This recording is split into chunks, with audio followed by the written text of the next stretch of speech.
FORA.tv. The world is thinking.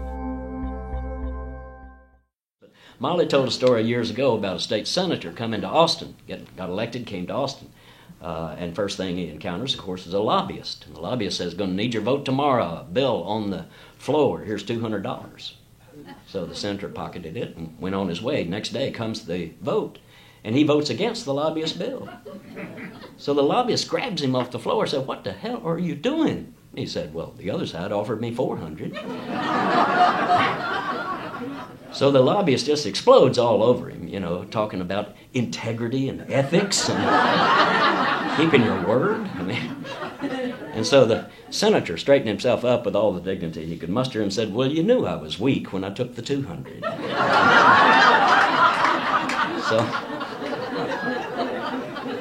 But unfortunately, it's not about the occasional bribee and bribor. It is rather that the system itself is a bribe.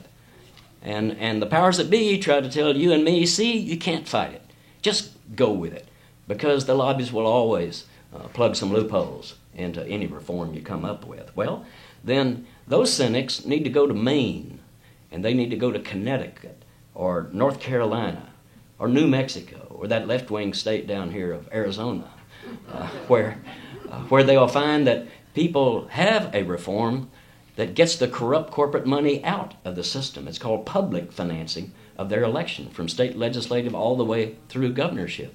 If you're just a regular person, you're a cab driver, you're a school teacher, you're a farmer, you work in a bookstore, you would have an opportunity to run for office and win, because you would have access to a pool of public money. If you reject all private money, you can have access to that public money that makes you competitive with the incumbent.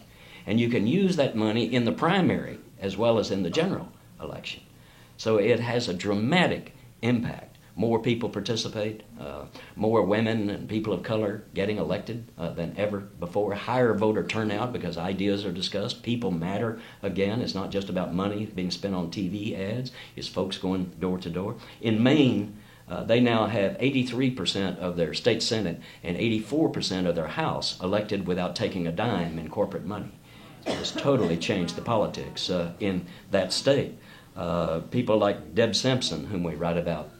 Deborah was a single mom working tables in a diner up in Maine. When you're working tables, that means you're getting half the minimum wage plus whatever tips you can squeeze out. Not exactly the ideal target that the system has for somebody to run for office. We'll take somebody working tables, a single mom. That'll be great.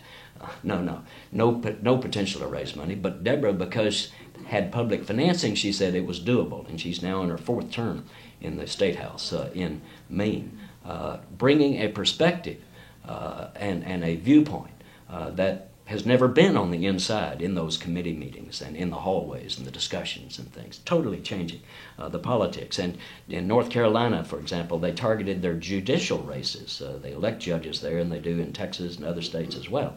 Very corrupt, because the corporations are now buying those judgeships. They put the money up, elect their judges, and then the courts then rule in favor of the corporate interests over the consumers, environment, and workers, and all the rest of us. So they targeted the Supreme Court and Court of Appeals races and spent 2 years educating the people about this. A big coalition came together to do this.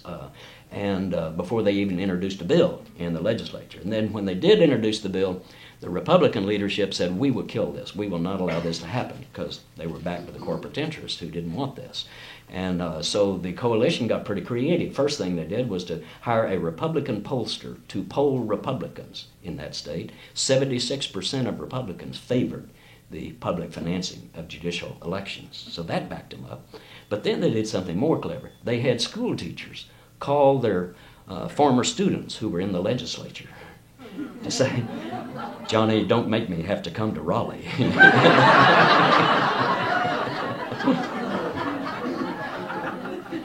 And they won.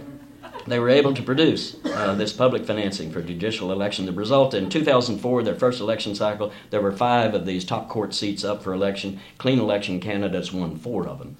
In 2006, there were 6 seats up. Again, they won 5 of those, including 4 women and the first woman Chief Justice of the Supreme Court in the state of North Carolina. People making a difference, showing that it can be done. You can take charge of your own politics.